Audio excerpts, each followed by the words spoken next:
Good morning and welcome back to Cougar News Network. I'm Malia. And I'm Lola. Thanks for joining us. Now let's get started and cover today's top stories. With the SAT coming up on March 5th, it is both exciting and nerve-wracking for many test takers. The SAT is a standardized college admission test given by the College Board. Many colleges in the United States use it as a part of their application process to understand a student's academic readiness for college-level work. The test is scored on a scale from 400 to 1600, combining your reading and writing score with your math score. It is important to know that the SAT is just one part of your college application. Grades, activities, essays, and recommendations matter too. We talked to Mrs. Giesler, the junior class English teacher, to get her opinion on the SAT. Who am I here with? Miss Giesler.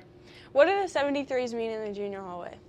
The 73s are our goal for the percent of pass rate for the English portion of the test for the SAT. How are you preparing your students for the SAT? The work we do every day in my classroom actually does prepare, but we are working on the reading comprehension skills, vocabulary skills, and writing conventions to do the very best that we can possibly do on the test.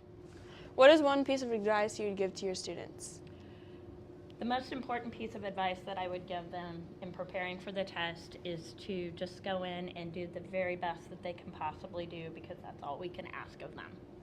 Thank you. It's the end of an era for the Pogues. After 5 seasons of high-stakes treasure hunting and narrow escapes, Netflix has confirmed that Outer Banks will conclude with Season 5 slated for a 2026 release. The stakes for the final 10-episode run couldn't be higher. Following the shocking death of fan favorite J.J. Maybank, played by Rudy Panko, the group is headed towards Lisbon, Portugal in a quest for the legendary Blue Crown. But while JoJo's story may have ended in the marshlands, Panko's presence in Hollywood is only growing. Panko is set to star in the film adaptation of Colleen Hoover's best-selling novel, Reminders of Him, hitting theaters March 13, 2026. This movie is a bittersweet twist for fans. He portrays Scotty Landry, a character whose tragic death serves as a catalyst for the entire story. The Universal Pictures Productions features a powerhouse cast, including Micah Monroe as Kenna Rowan, a mother seeking redemption, alongside Lauren Graham and Bradley Whitford. For the OBX faithful, it's a double dose of heartbreak watching the final journey of the Pogues while seeing Panko take on yet another emotionally charged role on the silver screen. Every year, twice a year, Americans reset their clock. But have you ever wondered why? Daylight savings time was first proposed by Benjamin Franklin in 1784. However, he wasn't trying to change the clocks. In a letter, he suggested people could save candles by waking up earlier to use natural light. The modern idea of changing the clocks didn't appear until the early 1900s. During World War I, countries including the United States wanted to conserve fuel and energy. By shifting an hour of daylight to the evening, people used less electricity for lighting. The U.S. officially adopted daylight saving time in 1918. After the war ended, many farmers disliked the change because it messed up their schedules. As a result, the law was repealed.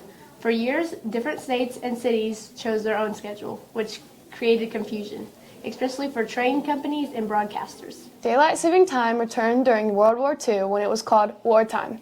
The federal government made it mandatory year-round to conserve resources. In 1966, Congress passed the Uniform Time Act to standardize when clocks would change.